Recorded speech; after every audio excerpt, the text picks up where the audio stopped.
Mas maracatu é ancestral, dizendo da pessoa que faz, né? A gente sempre diz que aonde tiver uma pessoa tocando um tambor, 2 ancestrais estão do lado, referenciando aquilo que eles estão fazendo de volta, né? Eu falei assim, mãe, você já me vestiu muito na sua vida. Agora chegou minha vez de te vestir. E aí é nesse processo que eu volto a me conectar com a minha história, né? Então, da roça, do plantar, do cultivar, de me alimentar daquilo que era produzido. Toda comida nordestina que a gente come, a gente lembra um pouco de lá. O baião, é a galinha caipira, é o pirão, toda comida rabada, tudo que a gente come, que comemos lá atrás no Ceará, a gente lembra, até volta um pouco para lá. Volta, tapioca, que a gente faz muito aqui também, cuscuz, tudo a gente volta. A lembrança é um filme que tem na cabeça, né? Você sempre tá lembrando um pouco de lá. Esse sol que brilha tão forte, a minha nação ele iluminou. Ora, iê, Oxum, cabeça leve, meu pai Xangô. Oxum mora na cachoeira, Xangô na pedreira, sereia no mar. Epa, reianção, Odomiô, minha mãe Emanjá. Oxum mora na cachoeira, Xangô na pedreira, sereia no mar. Epa, reianção, Odomiô, minha mãe Emanjá. Esse sol que brilha tão forte, a minha nação ele iluminou. Ora, iê, Oxum, cabeça leve, meu pai. Esse sol que brilha tão forte, a minha nação ele iluminou. Bom, Shirlane Kelly Maria da Silva. Então, descobrir como que foi a escolha desse nome é muito mais por conta da escola. Esse trabalho de por que esse nome. Lá vai eu perguntar pra minha mãe, mãe, por que esse nome? E ela vai contar rindo já, né? Já começa rindo. E aí fala, eu tinha 2 amigas, a Shirley e a Elaine. E eu prometi pra elas, melhores amigas, vou colocar o nome de vocês quando eu tiver um filho. Fez a mistura desse nome, que deu Shirlane, Shirley e Elaine. Tinha que ser com S, porque tinha tia Silvana, tia Simone, tia Suzana, e era, na época, a família do S. Então tinha que ser Shirlane com S. E aí, o nome da minha mãe é Keila Maria da Silva. Então, ela falou que para parecer com ela, já que ela tinha colocado o nome das amigas, ela escolheu Kelly. Keila e Kelly. Meu nome é Silene, tenho 55 anos. Vou falar assim sobre minha cidade, que eu amo minha cidade de Ibiapina, Ceará.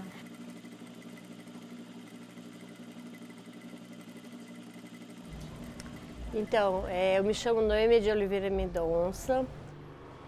Minha mãe chama Francisca e o meu pai chama Raimundo. Então, os meus pais, eles são do Ceará, né? Meu pai é de um local do interior, próximo de uma cidade chamada Dependência. E a minha mãe é Morada Nova, que fica mais próximo de Crateús, né? Uma cidade lá do Ceará.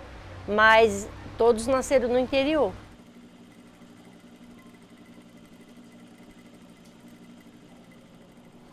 Meu nome é Valdirene Rodrigues. Creio que foi minha mãe que escolheu, né? Mas quando eu nasci, tinha muita gente esperando por minha chegada. E realmente teve várias pessoas que quiseram trocar o meu nome, mas eu acho que esse foi o da minha mãe mesmo. Pilão Arcado, Bahia. Lá tem muita tradição ainda que é bem conservada, tipo festa de São José. É uma coisa que é uma tradição que não acabou, mantém de pé até hoje. Os reis, dia 6 de janeiro, lá tem os reis. Festas juninas, quadrilhas juninas, que são coisas que mantêm. Então tem bastante coisa que tem tradição lá. O São Gonçalo, que é uma dança folclore do lugar mesmo, que também nunca acabou, é bem bacana.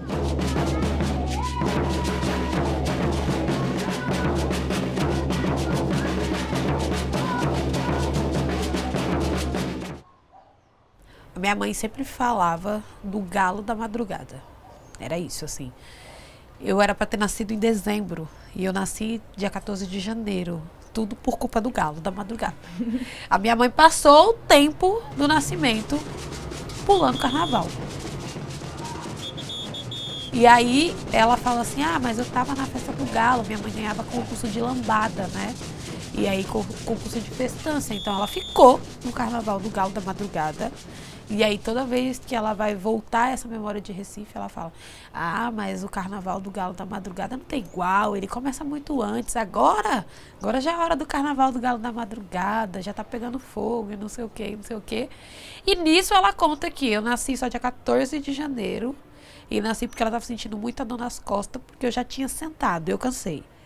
E aí nasci só dia 14 de janeiro, porque ela tava com muita dor e falou, já era para ter nascido, mas eu tava no galo. Então ela traz essa memória muito do galo da madrugada, é uma festa que ela sempre fala. O período da fartura que vem nas minhas lembranças era o período que a gente plantava e dava muito resultado. Fartura de milho, de arroz, de algodão, de feijão, de frutas, né? Melancia, de abóbora, que lá a gente chamava de girimum, o caju, a pinha, que a gente chamava de ata lá, e a questão da água, né?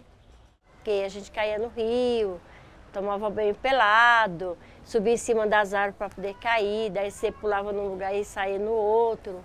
Mas a gente fazia muita brincadeira nas árvores, tanto é que hoje, às vezes eu fico brava com as crianças porque eles ficam subindo, quebrando tudo. Mas aí eu fico lembrando, eu falei, nossa, mas eu também já tive essa fase, eu adorava brincar na árvore. E tinha uma vida boa lá, né? A minha infância foi muito boa. Acompanhei muito meu pai me acompanhava muito. Lá a gente tinha liberdade, correr no mato, tomar banho de rio, as cachoeiras, que na minha cidade tem. Então a gente fazia brincava com as bonequinhas de milho. O milho ia saindo aquelas bonequinhas, a gente tirava para brincar, fazia carrinho, os meninos faziam carrinho de madeira ou de pedaço de bananeira.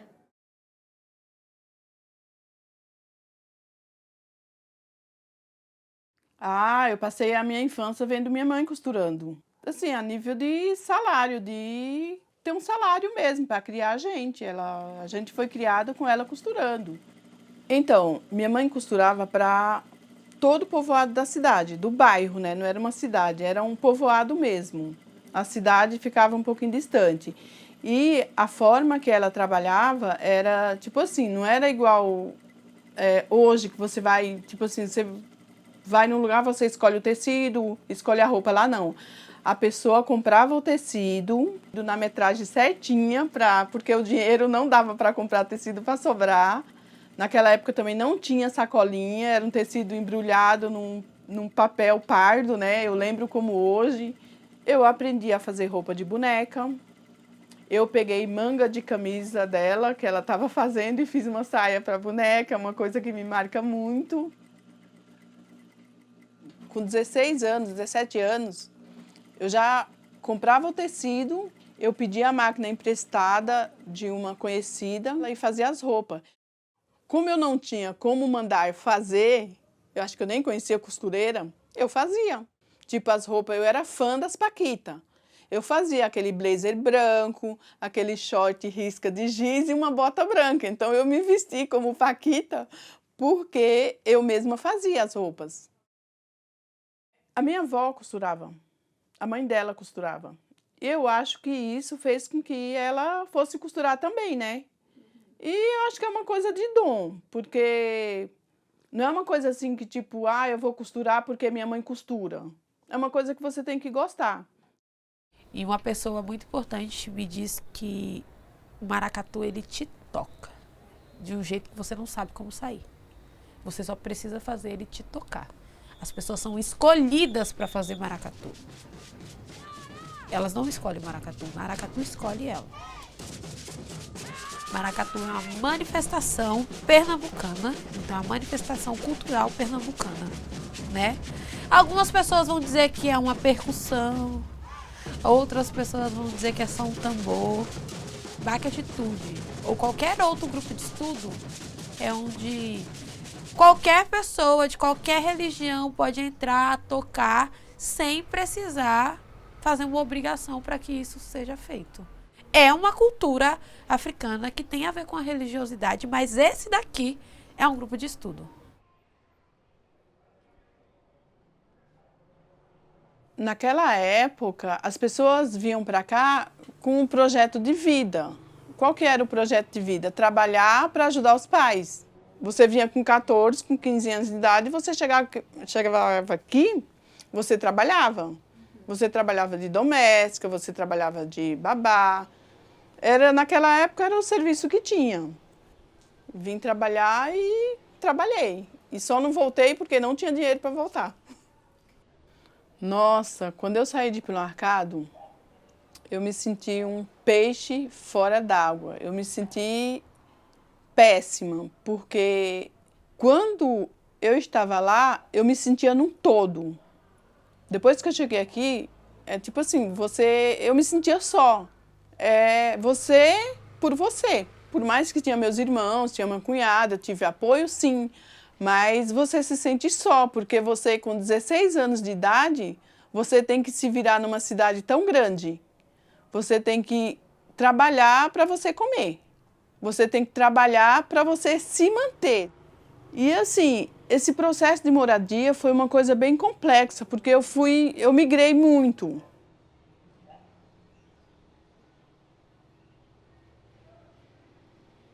E aí a minha mãe comprou briga com meu pai e aí veio todo mundo. Então a gente veio com a cara e a coragem, né? Aí na primeira semana nós ficamos na casa de conhecidos, porque a gente não tinha como alugar casa. E aí depois que a gente conseguiu, né, ir para alugar um barraco na favela para poder morar. E depois a gente conseguiu uma outra ocupação no outro bairro mais próximo do Damasceno. E aí mais tarde que a gente veio para o Damasceno. Eu vim morar na casa da minha irmã.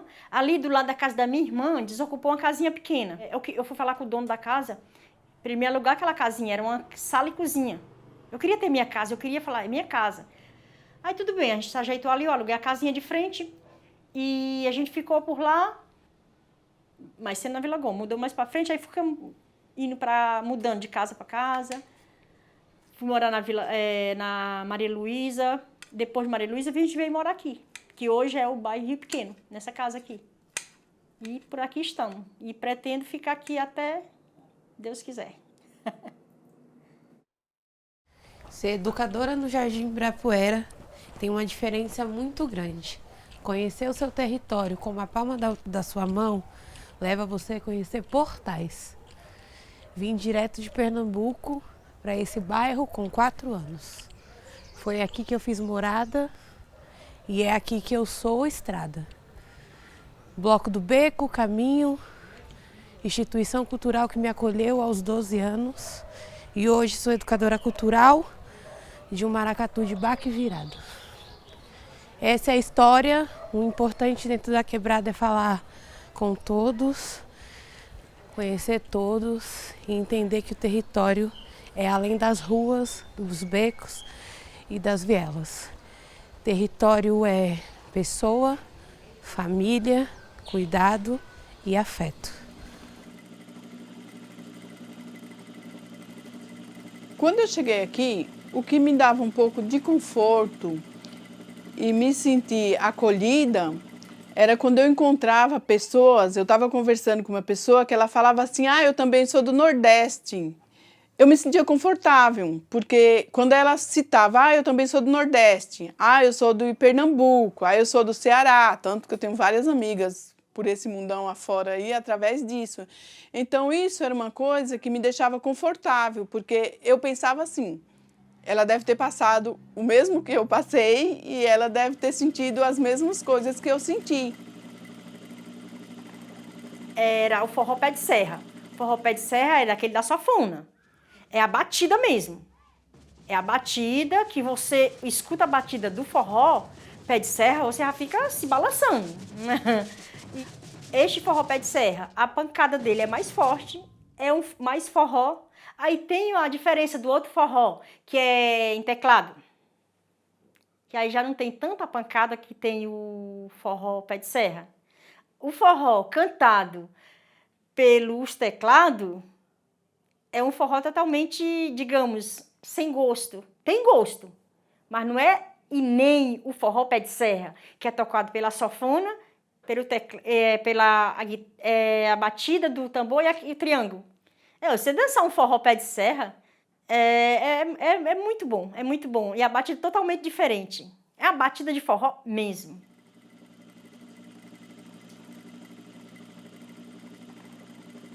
Eu ia num forró que chamava o Chique Chique, ficava ali na Rua Butantã.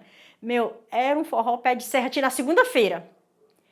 Era um nordestino atrás do outro. Não importava que lugar que era, baiano, era cearense, era paraibano, pernambucano. E eu amo ser nordestina, eu amo. Ninguém tira meu Nordeste. Esta horta que nós estamos agora, na verdade, ela potencializou em 2013. Só que ela foi só crescendo, porque foi era um canteirinho, não tinha esse cercado. E hoje ela tá essa coisa com vários tipos de planta, né? Então, frutíferas, medicinais. E aí é nesse processo que eu volto a me conectar com a minha história, né? Então, da roça, do plantar, do cultivar, de me alimentar daquilo que era produzido. Aqui é a área dos canteiros, que tem as plantas, que aqui é tempero, aqui é mais a área de temperos, né? Então a gente tem a cebolinha, a gente tem o manjericão, e aqui é o açafrão da terra, que também é outro canteiro também de cultivo para cozinha, né? Então a gente tem a beterraba, o coentro, o almeirão.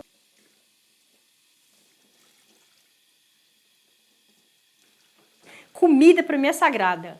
Tem que fazer com carinho. E o que eu faço? Quando eu boto para cozinhar aqui, eu faço tudo com vontade. Eu adoro cozinhar.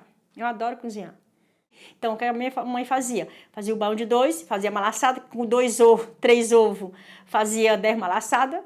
A gente ficava a semana toda comendo balo de 2 com essas misturinhas, tá? Uma mandioca, uma batata doce, essas misturas. Quando era no sábado, que era o dia de receber o dinheiro, pagamento, ele recebia o pagamento, aí comprava a mistura para comer final de semana.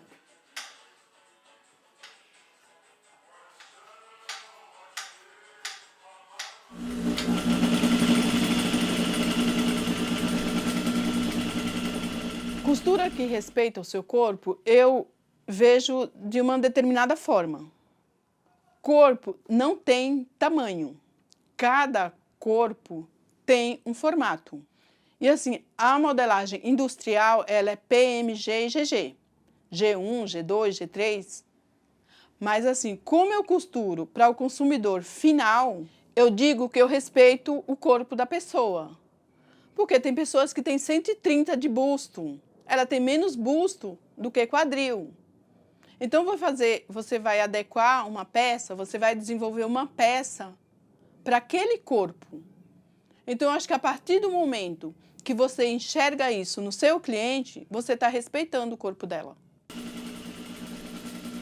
Tenho cliente da Zona Norte, enfim, de vários lugares. Mas o meu foco é o pessoal do meu convívio. Como diz vocês, a quebrada, né? O pessoal que está do meu lado. Quando eu descobri que essa história realmente era minha, né? Indo para Pernambuco, né? Encontrando com Mãe Nádia, que é a rainha do maracatu, do Leão da Campina. Na minha concepção, ela é uma ancestral em vida. E a ancestralidade sempre foi muito forte em mim, né? Mas eu sempre dizia assim, não, isso aqui tô doida, que é isso? Tô achando coisa que não é para achar, né? E ela traz muito sobre, essa história é sua, se apropria disso, né? E eu já estava no processo de, eu vou para Pernambuco e vou entregar meu apito. Vou chegar lá e falar pro mestre Hugo, olha, toma meu apito, escolhe outra pessoa, eu acho que de fato não é para mim. E ela falou, você vai fazer um buri, para que você segure esse apito de fato. Para você parar de falar que não é seu. Para você desistir das coisas que é sua, né, já... Essa história é sua, você é protagonista disso. Eu tô falando. Então fui lá, fiz o processo da espiritualidade, fiquei 7 dias recolhidas. Eu entendi porque a cultura que era minha lá em Recife faz tanto sentido em mim aqui em São Paulo. Porque eu precisei passar por todos esses processos de transformação da vida, de vir pra cá, de não saber qual era a minha cultura lá, de não entender quem era a minha família lá, pra fazer isso aqui e depois falar, pera, isso é meu. E agora eu consigo dizer que é meu porque eu tô com a cabeça no lugar. O nome disso é Buri. Eu integro o coletivo de mulheres Perifa Alimenta com Sabores e Saberes. Esse nome foi um processo de discussão e saberes, porque o grupo, a troca já era de saberes, né, de conhecimento, de descoberta. Então, assim, tinha saberes envolvidos. E sabores, porque a comida, ela tem o atrativo dela, né, você conquistar as pessoas, né, além da qualidade, é o sabor. Então, o que não podia faltar nesses pratos era sabor. Então, tudo isso para dizer que, assim, esse trabalho também vem nos motivando a fazer uma discussão, né, no território sobre a importância da gente mobilizar e incentivar o cultivo de hortas. Nós estamos aqui, nós somos privilegiados de estar perto de áreas ainda não utilizadas, que a gente enxerga como uma forma de preservação a ampliação das hortas urbanas, né, nessa região. Então, a gente sonha muito com o parque agrário aqui, nesse trecho aqui da Cantareira, que seria uma forma da gente barrar e cuidar e preservar a mata. E esse parque, ele traz a possibilidade de você ter renda para as pessoas, cultivar o seu próprio alimento, gerar emprego e ainda manter as pessoas no lugar onde elas moram, onde elas vivem hoje. Mas enquanto isso não acontece, a gente vai se conectando com as hortas já existentes, trabalhando numa perspectiva dessa produção, desse cultivo das hortaliças, das frutíferas. Então, na primeira vez que eu fiz o baião de 2 para eles, foi assim. Na época, minha mãe, quem ia para o Ceará, costumava trazer as coisas do Ceará. Não era hoje que a gente tem uma casa do norte bem aqui do lado que tem tudo. Então, eles mandaram um feijão de corda lá do Ceará. Mandaram feijão, mandaram queijo. Geralmente eles mandavam queijo, farinha. Aí chegou o feijão de corda lá em casa, eu falei, vou fazer um baião de 2. O queijo também, fazer um baião de 2 para eles, vão gostar. Aí eu fiz, a primeira vez eu fiz baião de 2. A Marina tinha, na época, uns 11 anos, a Vitória era pequenininha, mas também já comia comida, e o Rafael. E eles gostaram do baião de 2. Eu fiz o baião de 2 com queijo, a linguiça e o coentro, eles gostaram e comeram o baião de 2 pela primeira vez. O Rafael, sempre ele falava, mãe, quando é que você vai fazer de novo aquela comida do Ceará? Que eu falava para eles, eu fazia o baião de 2 e falava assim, ó, isso aqui era a comida do Ceará que eu comia muito lá no Ceará.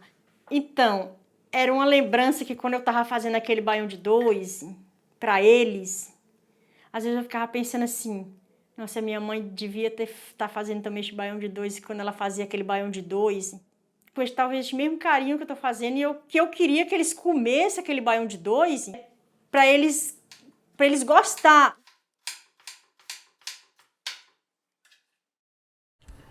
Todos os meninos me chamam como batuqueira regente, né? Então vai lá falar com a minha batuqueira regente.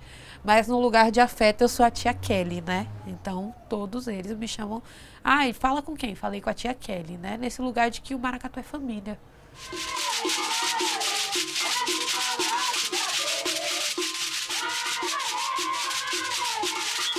Esse apito aqui, ele não me dá poder de mandar e desmandar na vida da pessoa. Esse apito aqui faz... Eu tenho uma responsabilidade muito grande com o meu ancestral. De que eu sou responsável por esse processo de cultura continuada.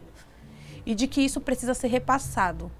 Se esse apito aqui ele virar ego, a cultura popular morre. Porque a gente vê pessoas querendo pegar a cultura e falar assim, é meu, eu não vou repassar porque é minha. Essa não é a ideia de cultura popular. A ideia de cultura popular é de passar para os mais novos para que eles sejam uma continuidade.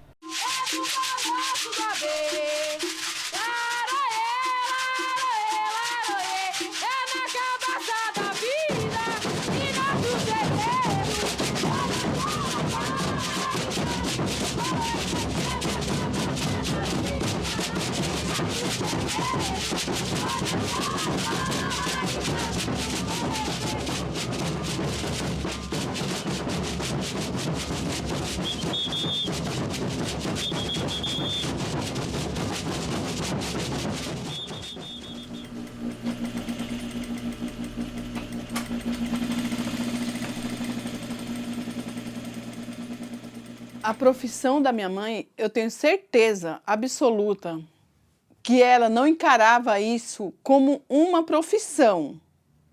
Porque, na verdade, eu acho que ela nem sabia distinguir o que era uma profissão. Mas, com certeza, era uma profissional excelente, era uma bela de uma costureira, uma profissão que ela encarou por muitos e muitos anos. E hoje, ela me vê assim o máximo. Um dia eu levei umas roupas para ela, quer dizer, eu levo sempre as roupas dela que faço. Eu falei assim, mãe, você já me vestiu muito na sua vida. Agora chegou minha vez de te vestir. Ela me vê, assim, ela me acha inteligente, ela acha que eu sou rápida, ela acha que eu faço uma peça muito rápida, ela já ficou aqui comigo vendo eu costurar. E ela me vê uma heroína nesse quesito da profissão dela. E isso para mim é bem gratificante, porque hoje eu posso retribuir aquilo que ela fez por mim, eu retribuí para ela em forma de peças, no quesito falando de roupa. Retribuir aquelas peças que ela fez, aqueles vestidos, aquelas blusas, hoje eu faço tudo para ela. E isso me deixa bastante feliz.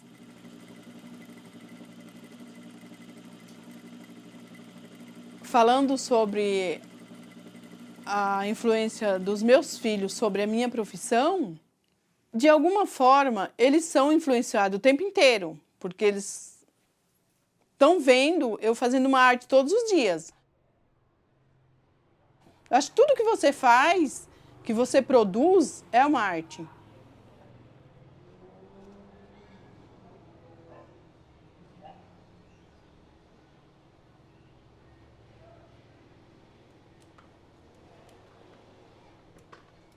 Eu acho que é importante eu passar, eu já passo para eles, né? Essa receita do baião de dois. Para mais para frente, ninguém sabe, eles vão fazer o baião de dois e lembrar. Nossa, esse era o prato que a minha mãe fazia para nós, é para lembrar do Ceará. E eu gostaria que um dia eles fizessem esse baião de dois para ter uma lembrança, né? Ninguém sabe o dia da manhã, se eu vou estar aqui mais, ou se eles... então é uma coisa que eu gostaria que eles passassem para frente, fazessem para os filhos dele, para lembrar que é um prato nordestino que veio lá dos ter passado mais velho.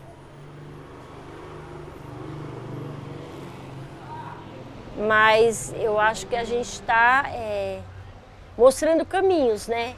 E dentro, como que num espaço tão pequeno que foi de lixo no passado aqui, a gente está transformando nessas coisas.